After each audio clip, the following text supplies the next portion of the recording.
Alright here, man. Alright, as you know before, I busted my spindle, alright? So, if you watch my other video, you have to watch my other video first. It just shows how everything is assembled and how it looks. But here's my old spindle, alright? Here it is. This is the part that snapped right off. Here's just the ABS sensor. There's the other caliper bracket hole that holds in your two brackets like so. And these two right here. Alright. So they go in those two holes right there. And pretty much, obviously the screws come out. You take out the screws first, and then you line it up with the spindle, and screw the screws in the back of the spindle into the caliper. Into the caliper bracket. And from there, yeah, and it goes over top the rotor, so you have to put it over top of the rotor first. Here's my rotor from Silverstone.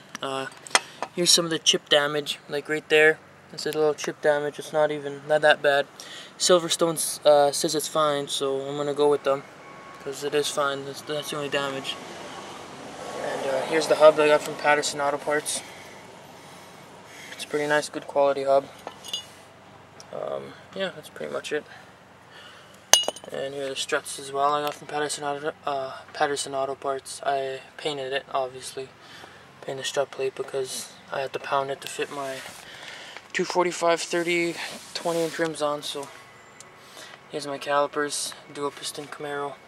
Has the curb rash on top from it being dragging on the road when I was going about 40 miles. And for whatever reason, this spindle just snapped right off. So I'll show you guys how the dual pistons look. There they are. Dual piston calipers. But I can tell you a couple things about these, man. Some major stopping power. There's my stainless steel line. Goes right into the back of the caliper. And there's the leader screw right here. It's just a cap on it. But here's the axle.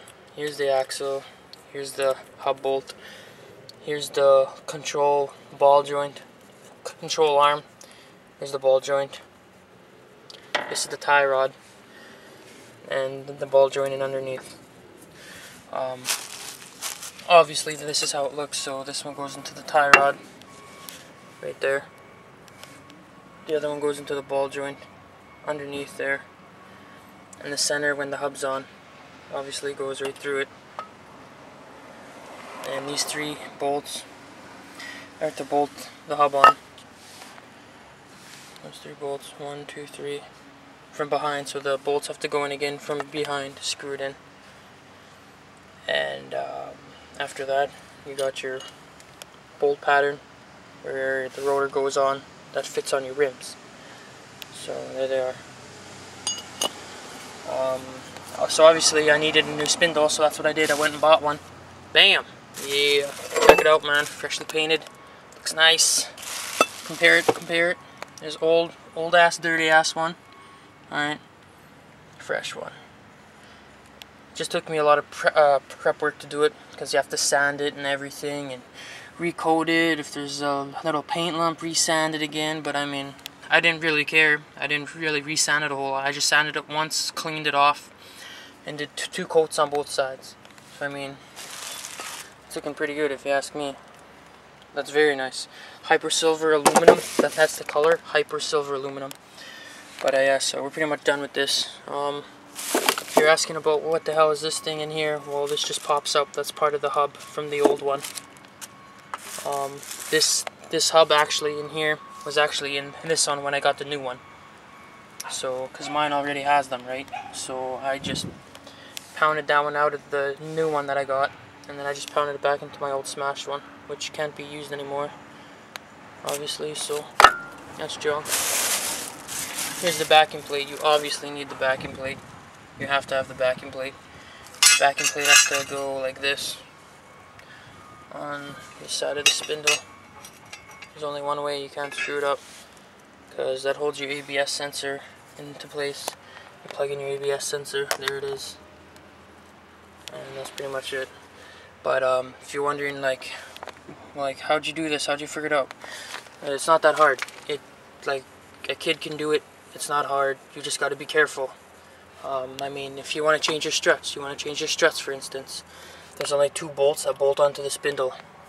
Here are the two bolts. 2 bolts bolted onto the spindle, you unscrew them, bam, like the strut's done.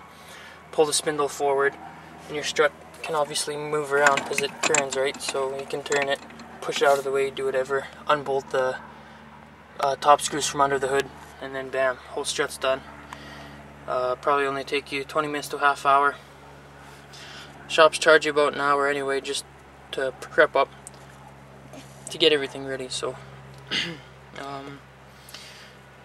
yeah, so that's about it. That's all I have to say. I'll show you how it looks when it's all done.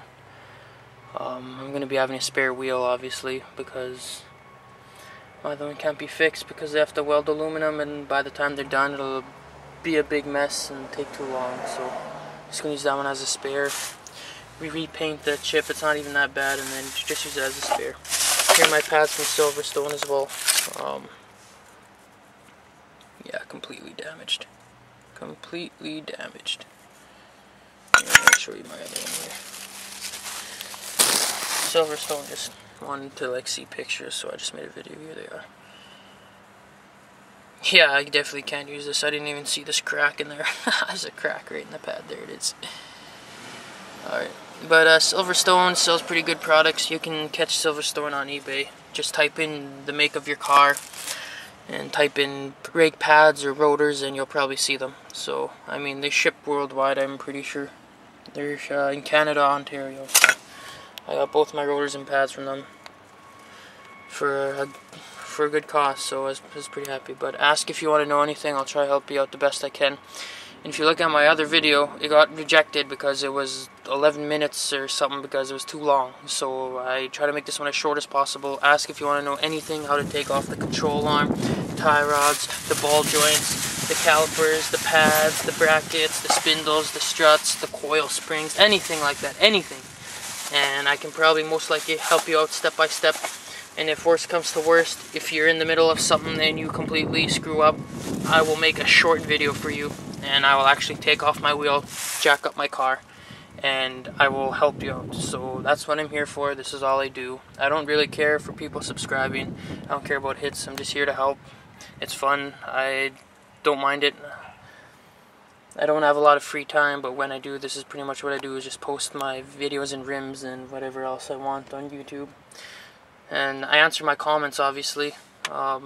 I answer any comments that anyone asks, any questions. I've had lots of people already come to me for help. I help them out. Everyone's happy.